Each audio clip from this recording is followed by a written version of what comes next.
Good morning, YouTube. White back in the game room. I wanted to do an update video. Still getting dozens of PMs and comments and Instagram messages concerning that Apple III I got last week. Have some pretty cool news about it. Wanted to let you guys know about it before it became distant history.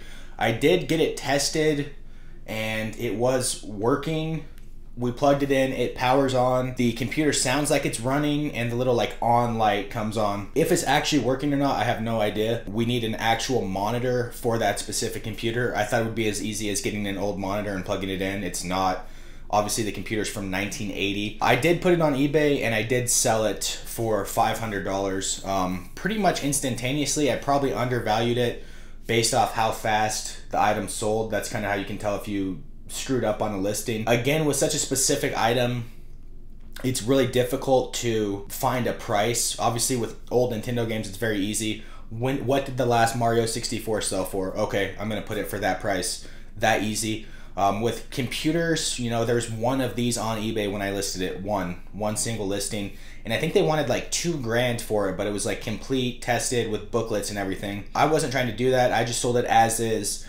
Got 500 bucks, really good find, and a lot of it was because of you guys. When I made this YouTube channel, it was not to install my knowledge, which is bare minimum, to you guys. It was to receive your knowledge to me, to help me out. Basically, you guys are the ultimate call center, the ultimate helpline, without trying to sound disrespectful at all. When I have questions about game hunting or when I have doubts about things I do, I look to the comment section on YouTube, and you guys are much smarter than me about, especially about kind of obscure retro games. I'm starting to figure out a lot of the common Nintendo stuff. I'm starting to get some of that value.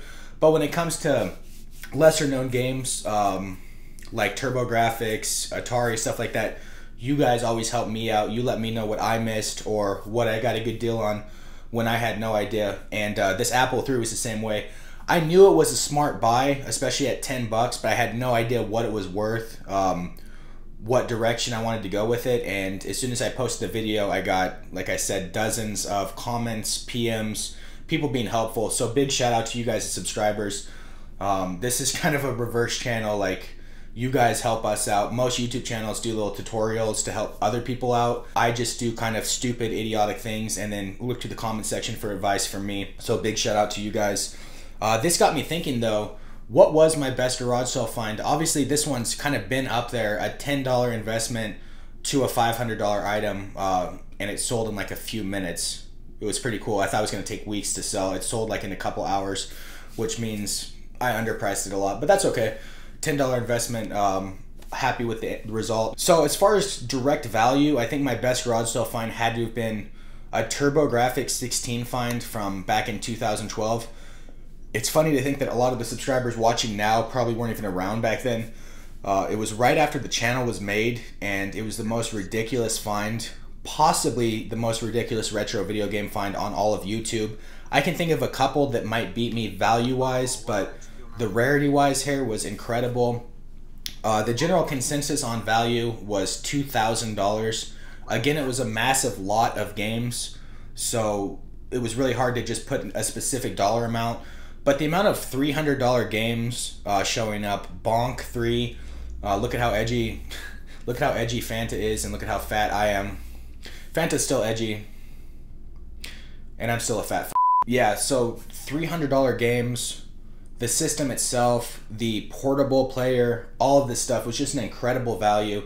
I spent $80 cash on it. I had no idea. In fact, I left it. I came back 2 weeks later to pick it up after, you guessed it, YouTube comments saying, hey dude, you just left an insane gold mine behind it that sell. So I came back 2 weeks later, literally knocked on the guy's house. He answered and sold me the lot for 80 bucks.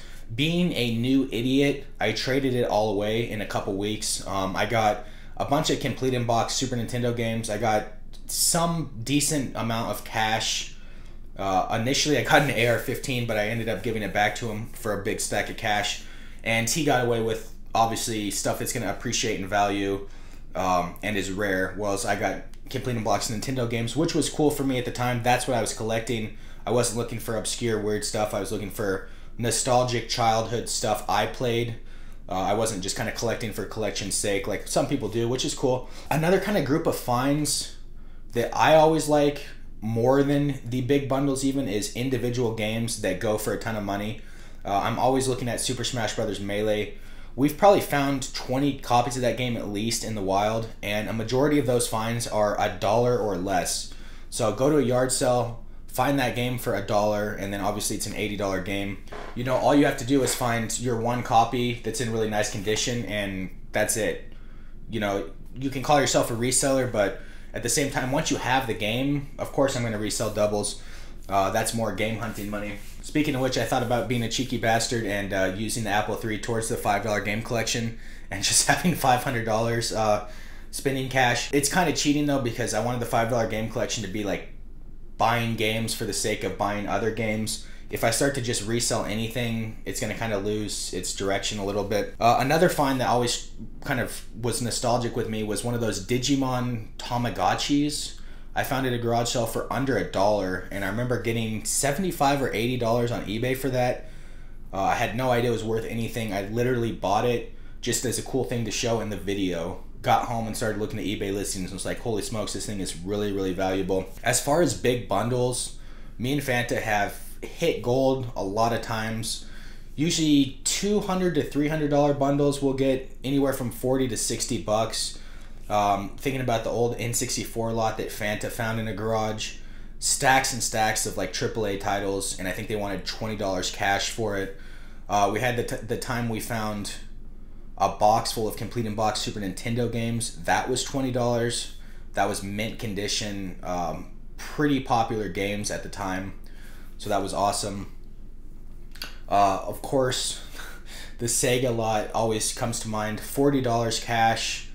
Didn't get an exact value on this. I ended up selling most of it and trading a ton of it, but the consensus was typically $400 to $500 easily. It was a Sega Genesis. It had the portable player, and then it had a bunch of $50, $60 games kind of mixed in. It had a ton of games, an impossible amount of games, like 60 games. It was incredible to find at a garage sale. And it's funny because some other either resellers or game hunters beat us to the lot because they bought a huge lot of Nintendo stuff and just left this behind. So I wonder what those people were thinking. And I also oftentimes wonder how that Nintendo lot would have looked based off how this Genesis lot looked. So those are my kind of memorable finds. Obviously there's been hundreds, and right now I'm just kind of going off of value. There's been more exciting finds as far as what I'm going to be keeping, but value wise I kind of went over some of the more valuable ones. I want to hear from you guys. I want to hear your best finds at the garage sales based off value.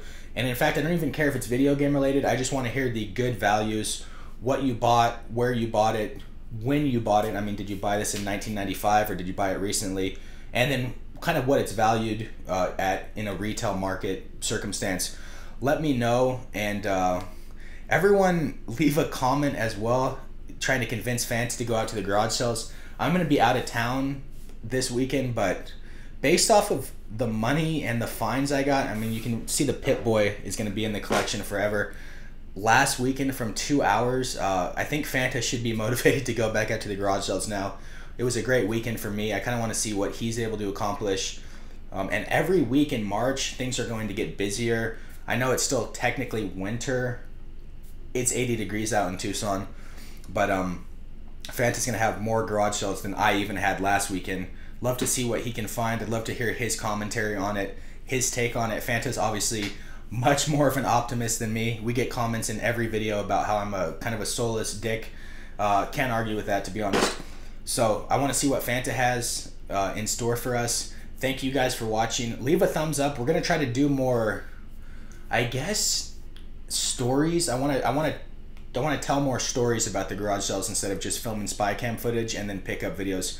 I want to tell more of what's going on behind the scenes. It is fascinating out there, and it is frustrating, and part of the way to reduce some of that anger stress is by doing YouTube videos. We can kind of rant to you guys. Fanta has found it very therapeutic on his channel. He's basically made an entire channel devoted to ranting about his job and stuff he hates, and the response has been amazing over on Fanavision. People kind of resonate with that, and it's a good way to kind of therapeutically chill yourself out, if you will. So I will be back next weekend with more game hunting. Not this weekend, the following weekend. Hopefully Fanta gets out to the garage sales this weekend. I want to see what's in store. Thank you guys for watching. Have a good weekend. Later.